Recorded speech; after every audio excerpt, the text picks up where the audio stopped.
Hey, what's up guys, it's MugenLord here, and today we'll talk about a particular title that really has the gaming community up in arms after they have done some digging and investigating and found out that Sweet Baby Inc. have their claws and handprints all over this.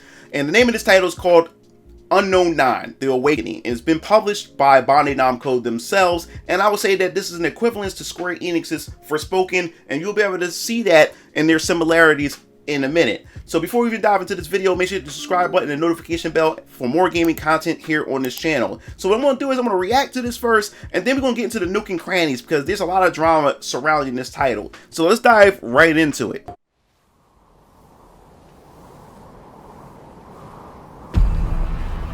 Won't you at least damn?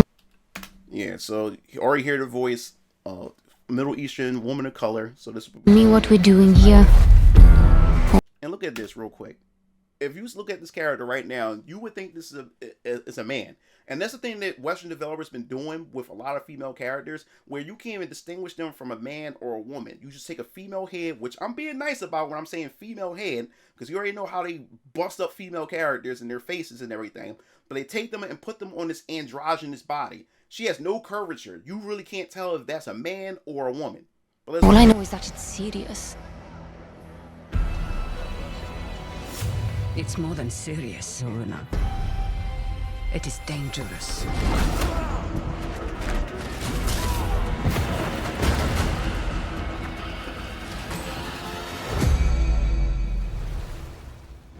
In my experience, the greatest harm often comes from the best intentions. The cycle is starting again. How many more times must we endure the vanity of the Nine? When there isn't a path to be found, Make one.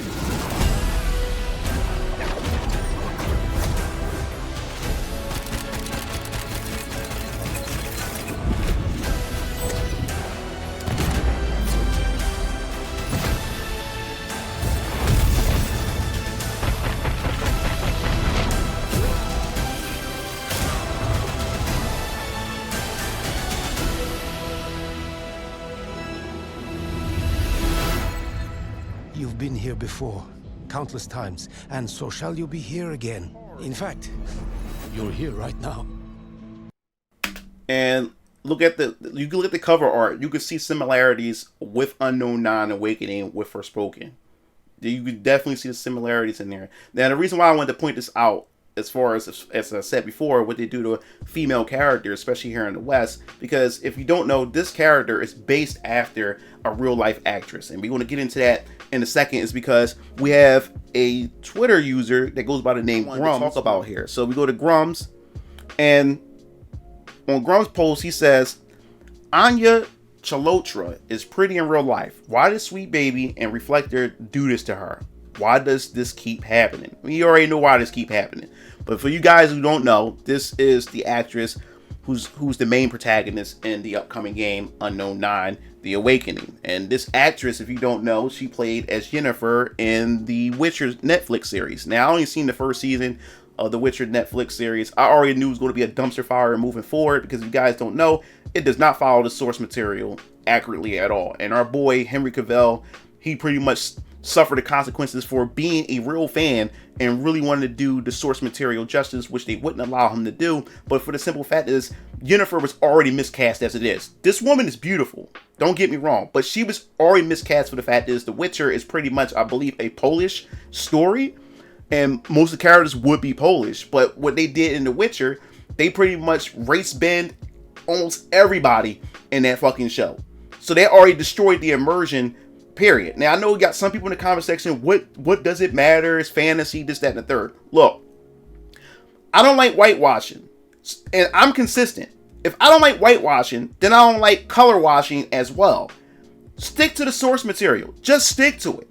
And then you will have fans that will come in and support it. Because this breaks immersion. Because she doesn't look nothing like Yennefer at all. But I digress. If you look at the picture on the right, you can tell on the left that she's a beautiful woman. And you look on the right, it does her no justice at all. Especially at the top right. That is an ugly ass face. And even seeing it in motion, it looks disgusting. And then I don't even know what the hell that is at the bottom right. That looks nothing like her. The face looks beat the fuck up, looks swollen.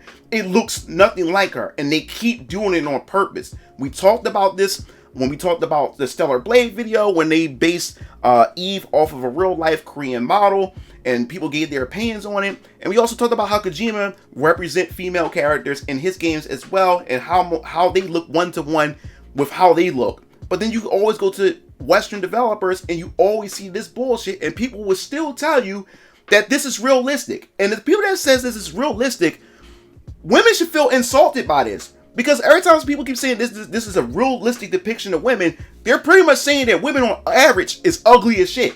That's what they're saying. But I digress. Now, the reason why I wanted to bring up this tweet is because as you dig down, and he asked the question, why does this keep happening? And then somebody provided something. And it was an excerpt to an article. Now, I also want to tell you about this article, about this excerpt or whatever. It's because the thing is, we don't know what site or what article it came from. So I always say take this from a grain of salt, and I always don't want to report something or tell you that this is factual when we don't have the source to it or whatever like that. Because I don't want to rage. I don't want to pretty much promote outrage over something that we don't even know that is real. So the reason why I wanted to say this, because this excerpt was pretty much saying that a developer was saying that they wanted to make females look more androgynous to make it more transgender friendly. Now, just like Grums did it right. He said source, because he really wanted a source for this, is because he didn't want to go around, spewing something that may not even be true and this may be fake. So somebody else named Urban Uber Friend had found the excerpt, because if you go to the actual website of Sausage Roll or whatever, the main source of it, it's an error. It was taken down. It was taken down because I believe that many people found out about this and made a big deal out of it, and then it went away. But people found an archive of it where it was stored for where you can read it, and many other journal sites have pretty much picked it up. So when we go to the Park Place, they pretty much stated that video game developers reportedly make characters androgynous to cater to transgenderism. Multiple video game companies are reportedly making their characters androgynous in order to cater to transgender ideology. Now, look, we already seen what Abby looked like, and this is the chick from the upcoming Star Wars title, the female Han Solo. Look at that. Horrible. And when you look at the actual actress herself, beautiful, beautiful Latina woman. Beautiful. And this is the bullshit that we get. You can't make this up. Then it says, gamers have noted that many of the female characters being created by Western game companies look more like men rather than women. One such example is Lara Croft. YouTuber Melody Mac has been pointing out this for quite some time. In November 2023, she commented on the character's new design. They completely lost sight of the feminine tomboy balance of classic Lara Croft and went full generic lesbian design. Just watch the Netflix show Make It Canon, dreading it. And this is what they do. They do this every time. You cannot make this up. And people will still tell you that there's nothing this is nothing but a conspiracy theory. They're not doing this. There's no hidden agenda, but it's right in front of your face. If you even notice that the He-Man show that Kevin Smith have done, and what he done with all the female characters in that, gave them the Captain Marvel haircut, the shaved haircut and everything like that, and made them all buff and masculine. This is done on purpose. And they take our iconic female characters on top of that, and they butcher them. And especially this was a good one, when we had the unified Lara Croft look. And you can tell right here, Melody Max did it perfectly. So Crystal Dynamics' new unified Lara Croft is Leon Kennedy confirmed. Look at this. Look at the jawline, the facial structure, and everything. There's nothing feminine about this. They're doing it on purpose. You also have Aloy, where we also show that example as well. And the list goes on and on. So he said, as recently brought back to public attention by the YouTuber Edemion in 2020, just before Naughty Dog was about to release The Last of Us Part 2, an alleged seasoned artist informed Sasha's Roll, it's not really about the sexual objectification of women. Women, like men, come in all shapes and sizes. To say that having big busty women is unrealistic is untrue. See, they know this. This is why I keep telling you that this is all a grift.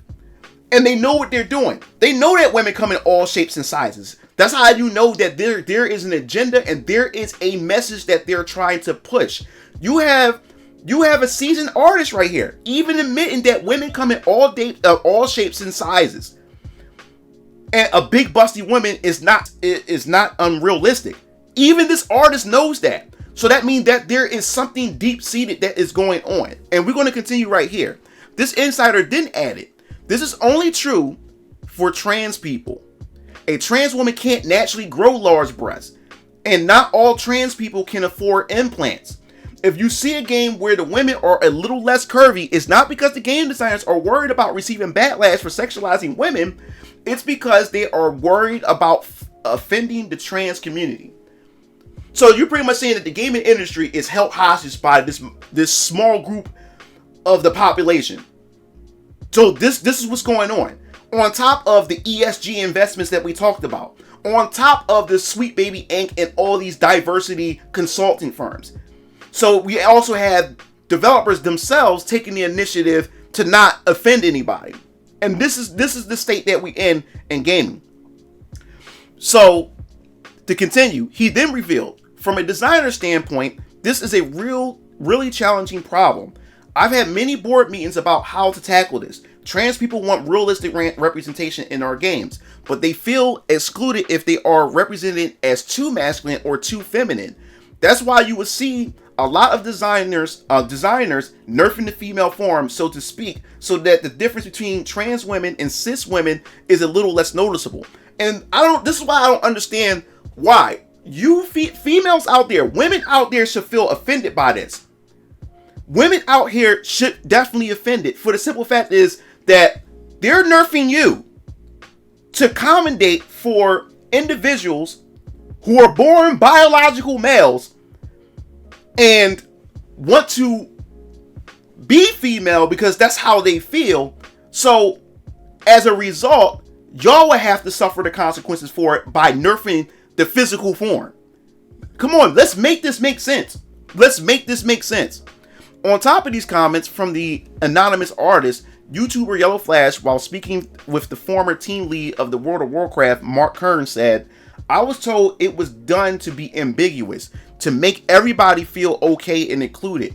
They're purposely trying to walk a line here so that they don't offend queer people. That's what I was told. Now take that with a grain of salt."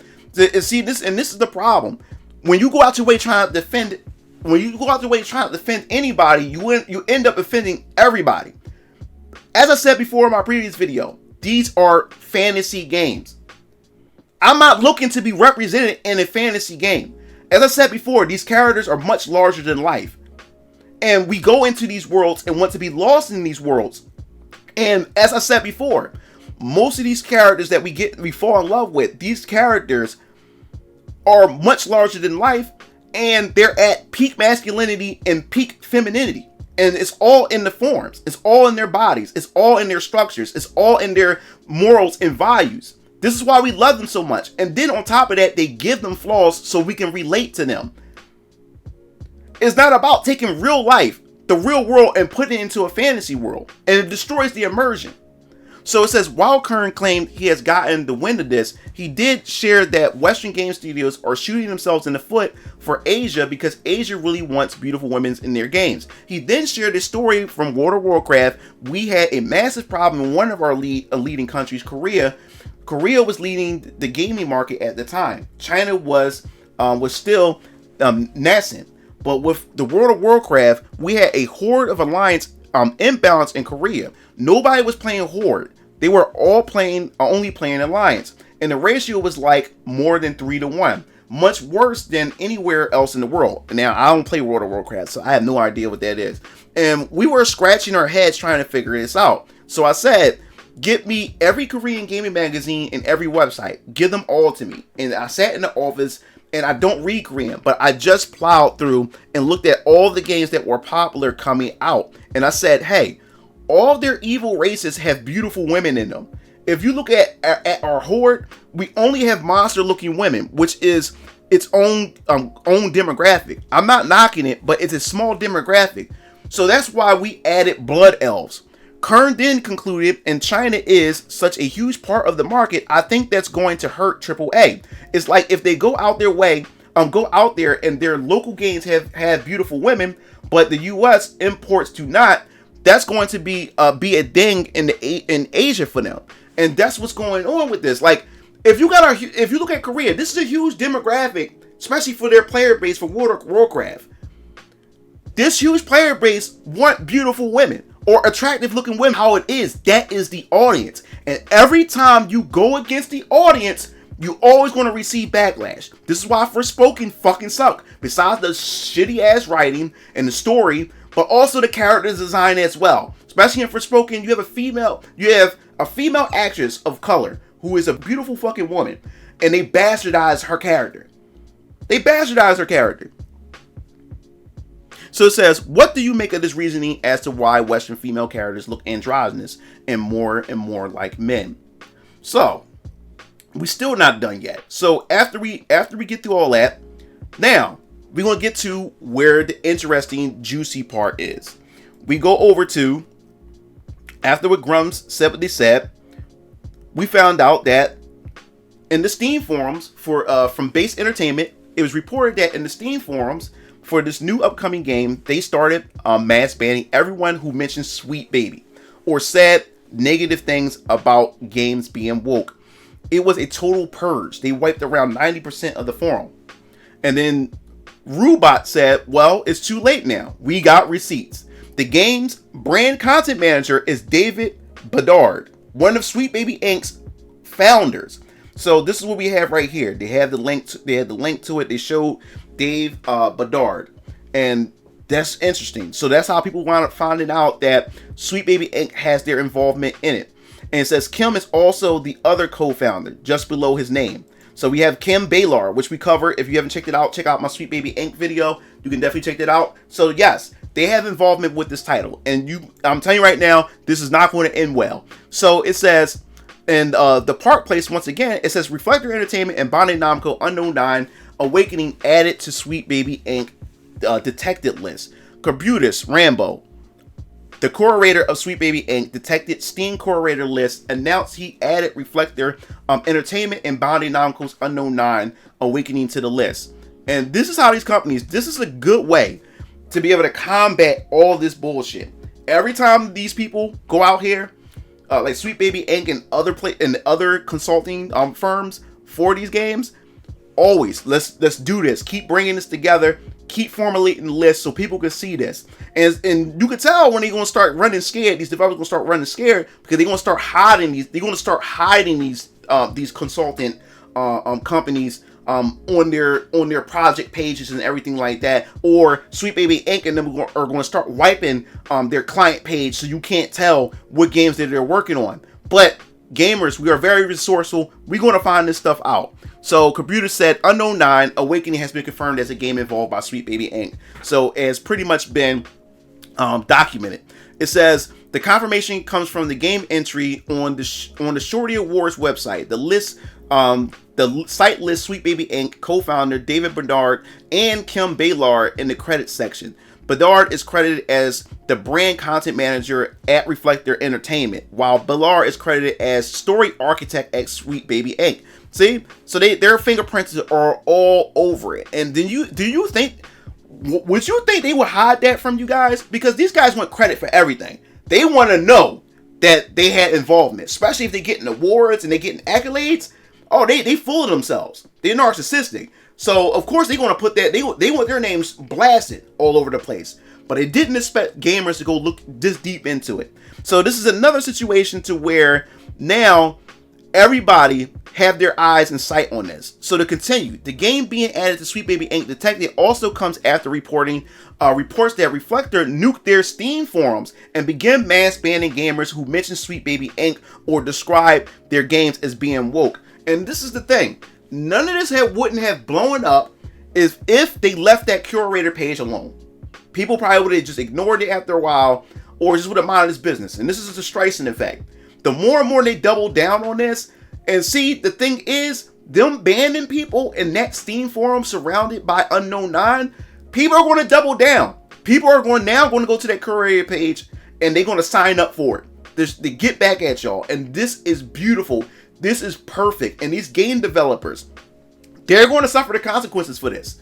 Keep hiring these groups. Keep hiring these groups and watch what happens as far as your pockets are concerned. So after that, it says right here, while it does appear that they do go through a purge, the oldest post is from March 7th asking, is this game woke? There are numerous posts on the game discussion page that are critical of Sweet Baby Inc. involvement. One of the most recent ones was Blade Turbo states, you people would never learn. Another flop game pushing the agenda. Just make a good game and leave politics out of it. It says, after that, along with these reports of Reflector nuking their own Steam discussion, the game is being criticized by the former World of Warcraft team Mark Kern for making the game lead character Haruna ugly. The company revealed the character is based off the Witcher actress Anya Chalotra back on March 14th. Yes, this, and like I said, she's a nice looking woman. And the fact is that they keep doing this and keep bastardizing these female characters. And as we said before, they would never learn. They would never learn. They're going to keep doubling down on this. And as I said before, the only reason why they keep doubling down on this is because of the ESG. See, these executives, they already get their money up front from the ESG investments. That's why they will still double down, despite we already saw what happened to Forspoken. We saw the clusterfuck of that game. And yet, now we have Bandai Namco publishing this game, which is the equivalent to Forspoken, and this game is going to suffer the same consequences and results. And as they keep doing this, keep pressing on this. And to say that this is not being done on purpose in how they design female characters, do you guys remember, and most of you guys probably don't know, during the WNBA, players got offended because of how they were depicted in a recent NBA game. And this is about like last year.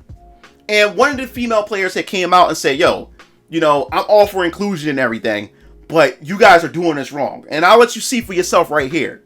See, the whole thing about inclusion that I've never understood is if you're going to include us.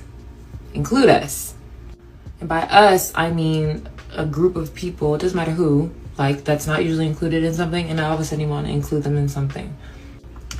We are featured in NBA 2K. We've been in 2K the last like 2 or 3 2Ks, and everything has been fine. We've got face scans, they make us look okay, yada yada. For whatever reason this year, they said, fuck the WNBA. Because look at my player.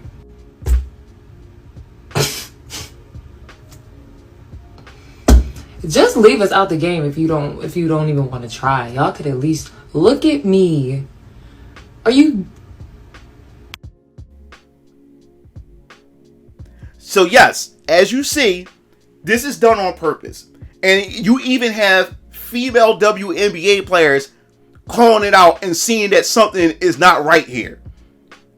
So you can't make this up. You can't make this up at all. But we have to keep fighting. We have to keep pressing. And this is going to be a different outcome compared to what Gamergate 1 was like. Because gamers weren't as unified and weren't as well put together. And this was something new. Twitter was also a different landscape. So these journalists, these developers had to jump on us. Now this is a different landscape. Despite how you feel about Elon Musk and about Twitter as a platform itself, we have more ways and more freedom of speech. Yes, it's still busted, it's still broken, but it's not like what it was before. Now we have the opportunity to expose this without getting censored and banned for it.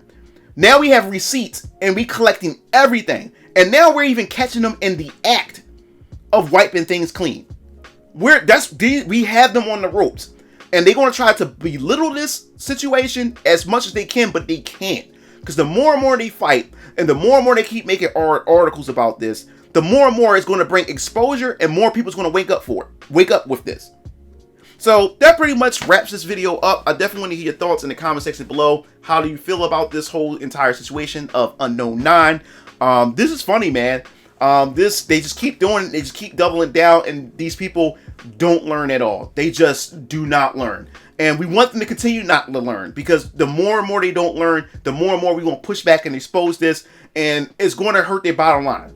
It's going to get to the point where it's going to be that studios is going to be too embarrassed to go to these people, because these people going to them equals poison. That's what we want to do. We want to keep pressing to the point that it's poison, that any involvement with them is going to hurt their bottom line. That's how you defeat them. Keep putting them receipts out there, and like I said, as long as you do it in a sense where you're not trying to play the way they play by harassing and stuff like that. We gotta have the high ground on this. We can't play by the same rules as them. We can't, because they have the media on their side. I have to tell you guys this is because there's a lot of you guys saying, if they look what they're doing, the tactics they're doing, that's why they always winning. We need to do the same thing. No, we have to be more careful, and we have to be more calculated. As long as we're more careful and calculated, they don't have anything on us. We can't play by their rules. We can't play the way that they play, because we don't have the media on our side. The media is on their side. Fuck, they even have the FBI and the government on their side. So we can't play by their rules, because if we try to play by their rules, harassing and doxing people and putting out misinformation and everything like that, it destroys our entire movement. So as I said before, as we cover this, as Gamergate 2, as the Sweet Baby Inc., and all these other things unfold, we have to try to stay as accurate as possible. We also got to try not to be reactionary. We always need to ask for sources. We got to have our sources in line, because the moment we start putting out information that's not true, it destroys our whole movement. And we also have to call people out within our camp so they won't destroy our movement, because they also want to grift in some type of way that would destroy everything that we built. We don't want to give these people anything at all. So that's pretty much all I have to say, and always keep that in mind. We're not on the same playing field as them. They have a totally different set of rules than us, and they can break rules because they have the media and other external forces behind them. We don't have that luxury. So we have to coast lightly, and we also have to be on our P's and Q's. We have to be as accurate as possible. So that pretty much wraps up this video. If you enjoyed this video, make sure to hit the subscribe button, that notification bell for more gaming content here on this channel. This is MugenLord, sign off. I'll see you gaming fiends later. Peace out.